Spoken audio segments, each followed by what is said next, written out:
Samantala, himas rehas ang isang lalaki ng arestuhin ito ng kapulisan matapos maaktuhang damputi ng inihinalang marijuana sa barangay San Fermin, Cauayan City, Isabela. Ayon sa ulat ng kapulisan, nakatanggap ng tawag ang Cauayan City Police Station mula sa isang security guard matapos makita ang isang kahinahinalang lalaki na naghulog ng hinihinalang marijuana sa nabanggit na lugar. Kaagad namang rumisponde ang mga otoridad sa lugar at pasimpleng nagmanman ng kahinahinalang kilos o aktibidad sa paligid at makalipas ang ilang sandali, dumating ang isang lalaki sakay ang isang motorsiklo at dali-daling pinulot ang nakabuhol-buhol na pakete na naglalaman ng hinihinalang marijuana.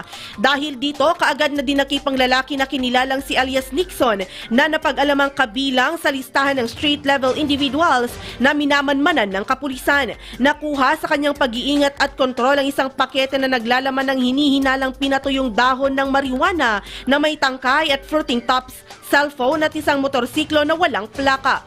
Sa kasalukuyan, nasa kustodiya na ng Cauayan City Police Station ang suspect na mahaharap sa kasong paglabag sa RA 9165 o Comprehensive Dangerous Drugs Act of 2002. IFM News.